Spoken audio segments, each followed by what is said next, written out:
The online curriculum has 4 modules: self-development, financial literacy, technological literacy, and self-care.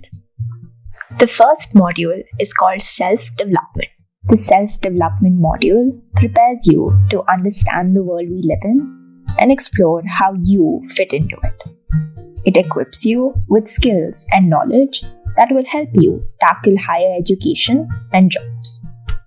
The self-development module has 10 videos which have been spread out over 6 weeks. The first lesson is on public speaking and communication. In this lesson, you will learn about the importance of being a good communicator. You will also learn how to become a good communicator through good body language, facial expressions, speech, etc. Here is a clipping from this lesson. Why is it important to be a good communicator? Being a good communicator allows you to express yourself clearly and be taken more seriously. It also allows you to occupy a leadership position and create better relationships. So when should you use these ideas to communicate better? These ideas mostly apply in a formal situation, like when you are giving a speech to a group of people or when you are communicating with your employer at work. However, these tips could be helpful even when communicating on a personal basis. So, let's begin. The first part of good communication is your body language. When communicating with someone, you must stand or sit straight and not slouch forward, which means to bend forward with your head and shoulders. You should also not cross your arms or put your hands in your pocket, as that seems like you are being closed off and do not want to talk to the person in front of you. You should feel free to make gestures when talking. This means that you should not let your hands stick to your body and move them around to better express and explain your words like the woman is doing here. Lastly, you should relax. It is important to take deep breaths and be calm so you don't look stiff or nervous. Moving on, the second part of good communication is eye contact and facial expressions. When talking to someone, it is important to maintain direct eye contact. This means to look them straight in the eye and not look at their nose or forehead. It is also important that you don't look in random directions, like looking down or up, as this will distract the person you are speaking to. If you are speaking to a group of people, then move your eye contact from face to face to make everyone feel engaged. Let your expressions complement your words. So don't try to make one expression throughout your speech or presentation. Let your expression go along with what you are saying. A simple smile will make your audience feel more comfortable and at ease. So try and look pleasant and cheerful when communicating. The third part of good communication is clarity and tone. You must speak slowly and clearly so that the people listening to you can easily understand you. You should also try to convey or say your message in a few simple words instead of using many complicated words. Lastly, tone is the way your voice sounds. You should not speak in a monotone voice. A monotone voice is when you don't add feelings to your voice. If you add feelings to your voice, then the person listening to you will be more interested and engaged. The second lesson is on job interviews. A job interview is a formal meeting between the person applying for the job position and the employer offering the job. It plays an important role in deciding if you are qualified for the position and if you would be a good fit for the company. In this lesson, we will break down the process of interviews and learn how to ace them. The third lesson is on goal setting. In this video, we learn about SMART goals. SMART goals are specific, measurable, attainable, realistic, and time-bound goals. Creating such goals help us stay motivated and give us focus. We will be learning how to create short-term and long-term goals. Here is a clip from this lesson. Finally, the T in SMART stands for time bound. Every goal needs a target date so that you have a deadline to focus on and something to work toward. Ask yourself, when will I start working on this goal? By when should I achieve this goal? Give yourself a time period. For example, if your math exam is in a month, then you could decide to start preparing today and achieve your goal by the day of the exam. Under your goal, you could write time period 1 month, complete by Feb 20, 2021. There are two types of goals that you can create SMART goals for: short-term goals and long-term goals. Short-term goals can be for anywhere between 1 to 6 months, whereas long-term goals can be for 6 months to 2 years. Short-term goals are usually for immediate things like preparing for an exam or completing a shorter task like learning painting or computers. Long-term goals are for things that have a process, like completing your education in school or college or getting a job. We will learn more about jobs and careers in our next few self-development classes. When creating SMART goals for yourself, you can follow this format. First, you will write a specific description of your goal. Then, how you plan to measure your progress. And finally, the time period for your goal and the date you will complete it on. You must ensure your goal is realistic and achievable, making it SMART. Here is our example goal in this format.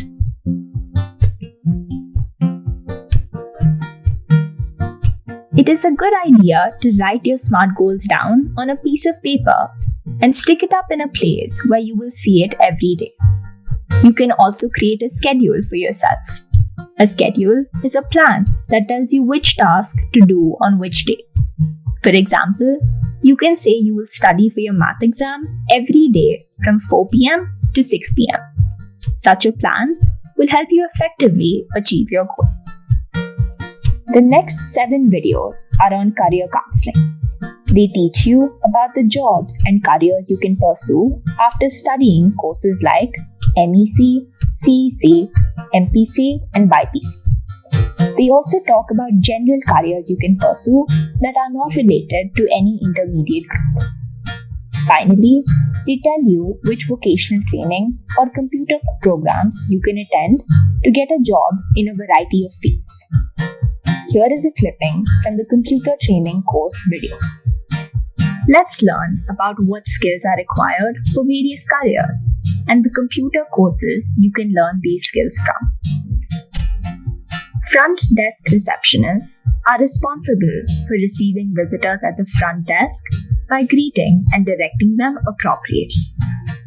They are also required to answer incoming phone calls, take notes and messages, handle files and bills, and schedule appointments.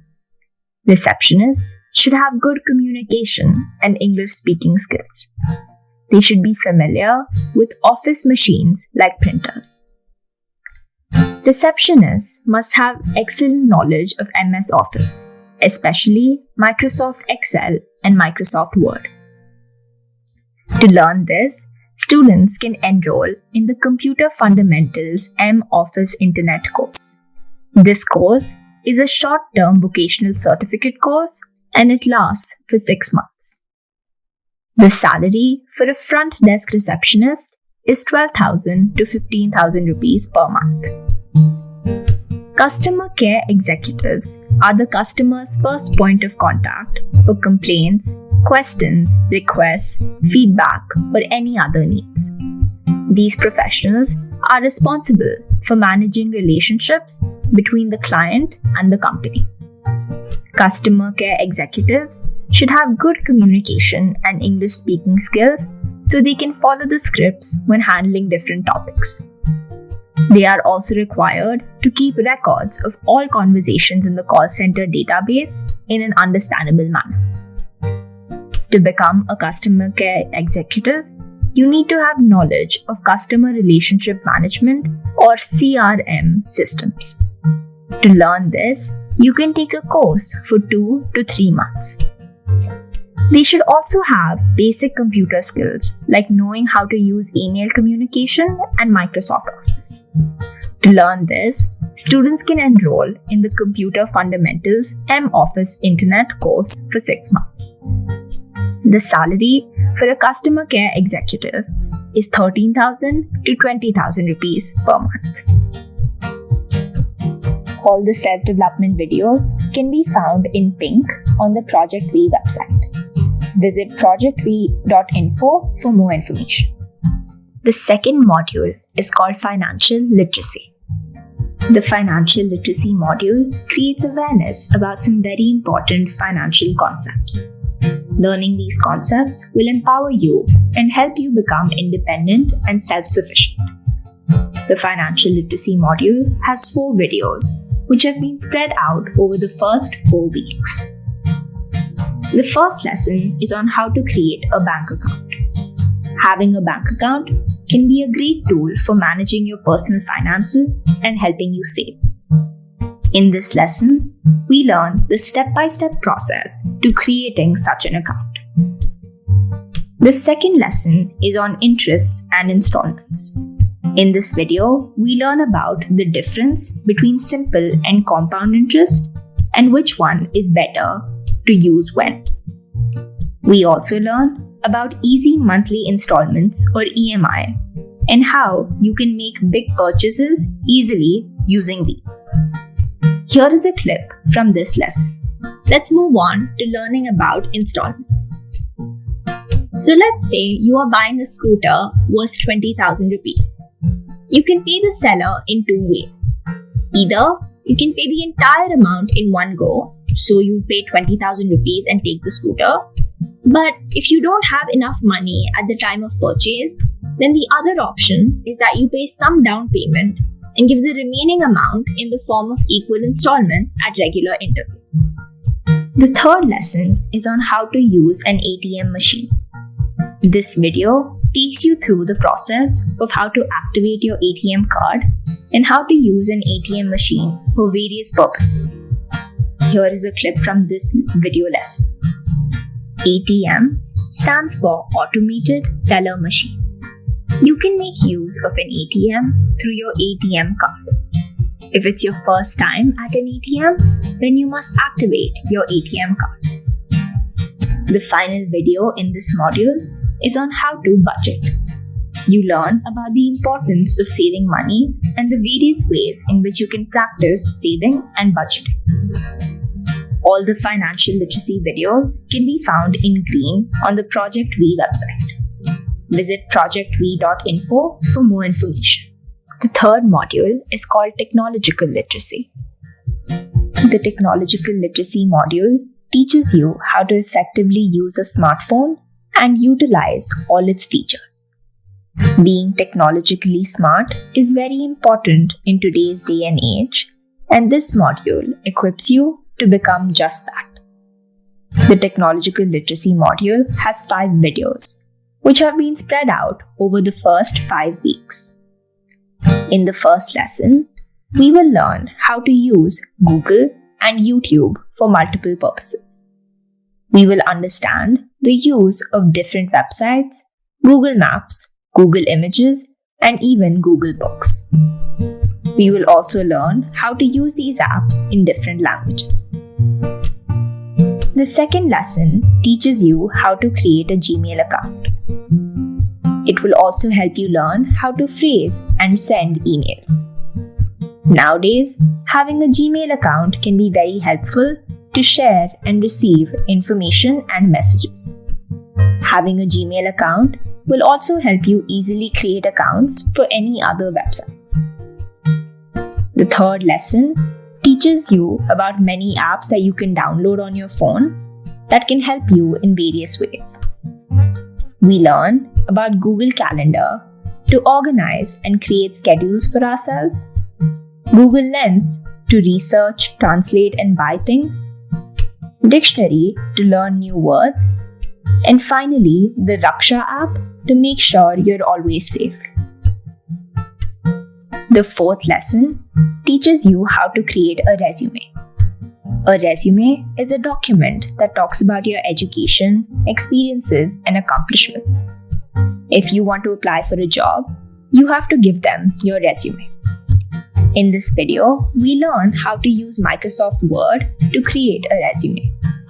We also learn how to fill online forms to apply for jobs.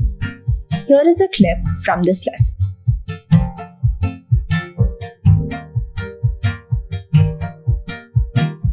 There are 4 components to writing a resume.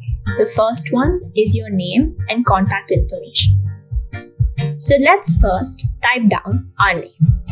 So for example, if your name is Krishnaveni Rella, then type that.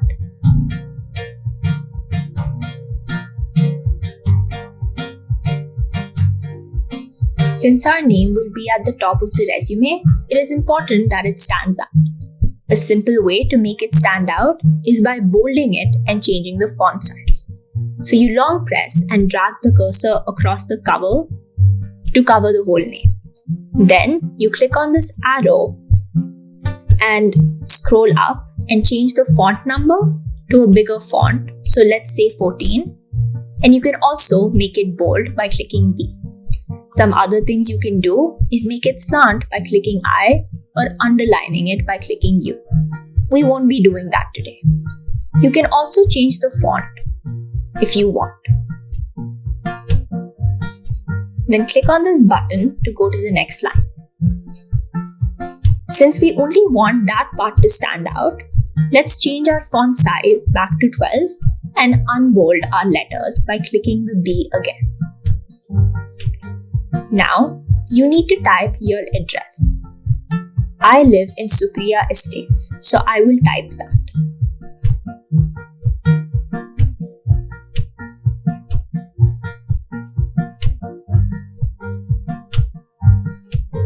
Then, you type the area you live in.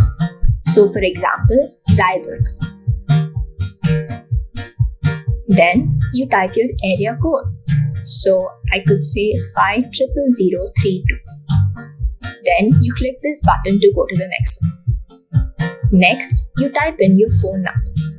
I will be typing a random phone number.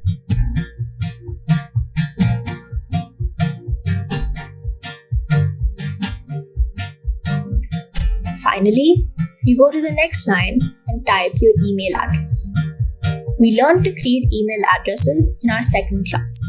If you don't have one, please go rewatch that class and make yourself an email account.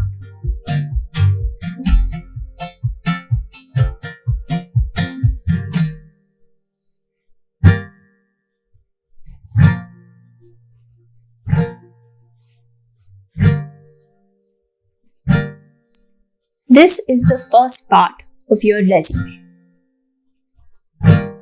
The next component of your resume is objective and education. The objective is a single sentence that tells the person reading your resume why you're writing it, how much you have studied, and what your qualities are. So in this example, I can say something like, I am a motivated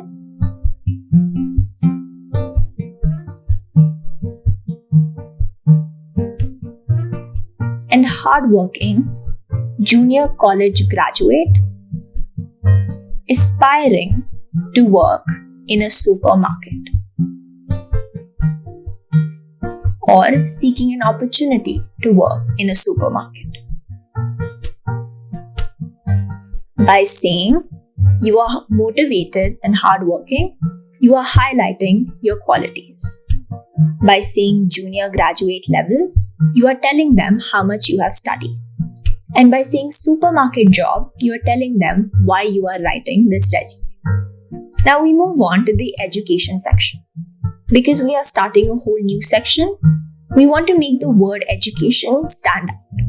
To do that, we will leave a line by clicking this button here and make education bold. Then we unbold it and go to the next line. Now, when we're talking about education, the first thing you do is write the name of the school you went to. So, for example, you can write Government Junior College, Madhura Nagar Colony, Raidurg.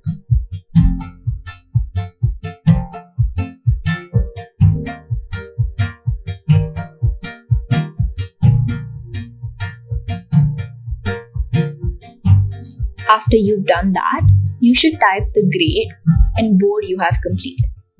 So, for example, you could say completed 12th class SSC board.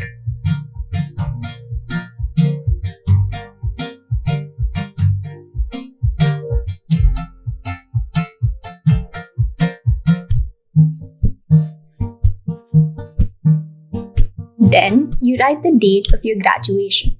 So, for example, you can write March 2020.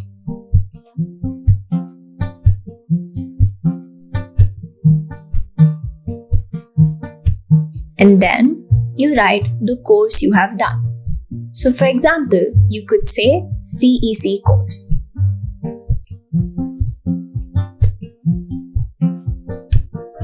And finally, you say the marks you have gotten. So, for example, 60% obtained in board exams.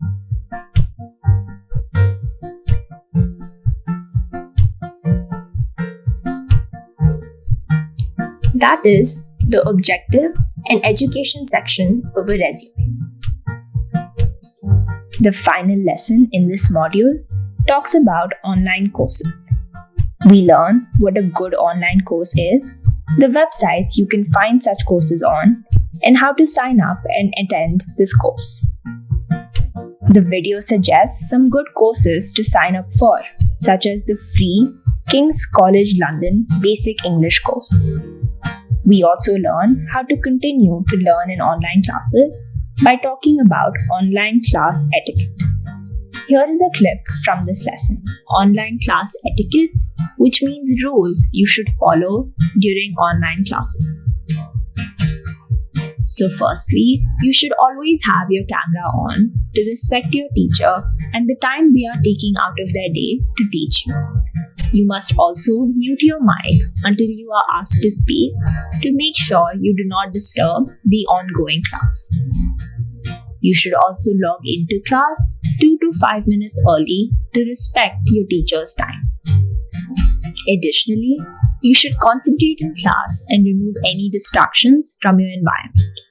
Even though you are at home, you should give your classes the same focus as you do at school. Lastly, you should take proper notes just like you do in school. You should also sit at a desk or a table while taking these classes instead of sitting on your bed. All the technological literacy videos can be found in blue on the Project V website. Visit projectv.info for more information. The fourth and final module is called Self-Care. The Self-Care module consists of lessons on both physical and mental health. We learn how to take care of ourselves and by relation, how to take care of those around us. The Self-Care module has 5 videos which have been spread out over 6 weeks. The first lesson talks about eating healthy. Eating healthy can have many benefits for your body. In this lesson, we learn about the many food groups that exist, such as fruits and vegetables, dairy, starch, etc. We discuss how to make sure you are eating the correct quantity of food from each food group in order for you to remain healthy and happy. The second lesson is on exercise. Exercising prevents diseases and health conditions as it improves the strength of all the systems in your body. In this video, we learn about the different exercises you can do on a daily basis, as well as what to do before and after exercising. Here is a short clip from this lesson. Exercise. Some things to remember when exercising are it is important to always start and end your daily exercise routine with a few minutes of warm-up and cool down. Never jump straight to exercising as this will cause you to get cramps. Warm up and cool down means to do a little stretching. This will give your body time to get adapted to the workouts. so you can stretch your arms, your legs, your torso, etc. If you don't know how to stretch, you can look up videos on YouTube like we learned in our technological literacy class last week. If you are a beginner, then your body will be tired and painful during the first few weeks of workout. This can be a little discouraging. However, this is normal and it will get better as you continue to exercise regularly. You may also sweat a lot when you work out, so make sure you're drinking lots of water. Also make sure you choose clothes that you are comfortable exercising in. Never work out on an empty stomach. Eat something light at least half an hour before workouts. This will help build stamina. The third lesson is on good hygiene. Due to the coronavirus, we all have to be especially careful of our hygiene.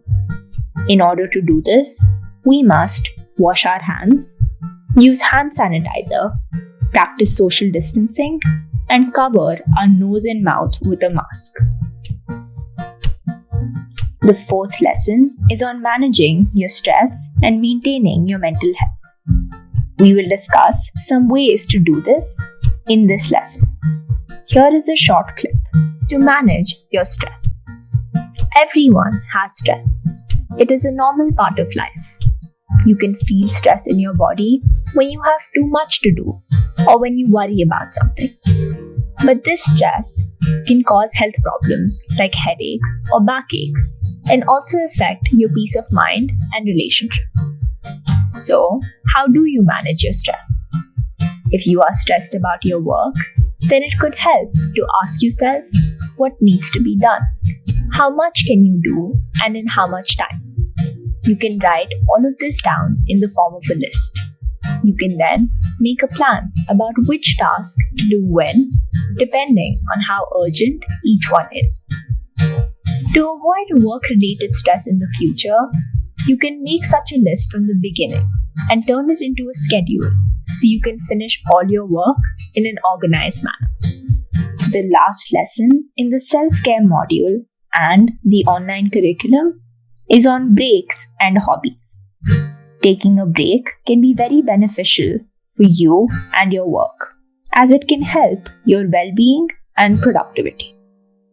We will learn about several activities to do during your breaks. We will also discuss some hobbies you can cultivate in your longer breaks. Here is a short clip from this video. Taking breaks between 15 minutes to 1 hour is a good idea. Here are some suggestions for how to spend your breaks. Take a walk. Going outside to get some fresh air is great for your energy levels. Try walking to somewhere with nature. Being in nature can help you de-stress and relax your mind even further. Stretch. Your body may be tense from the anxiety of studying or working. You are also probably working in the same position for hours together. Taking some time to stretch will help you release your body's tension. Have a snack. Snacking on something healthy can help you boost your energy levels. The right kinds of snacks will improve your concentration, boost your ability to focus, and make you more productive. Almonds, fruits, or even chocolate can make great snacks. Tidy up. It's hard to focus when your surroundings are a mess. So take a moment to clean up the clutter in your room during your next study break.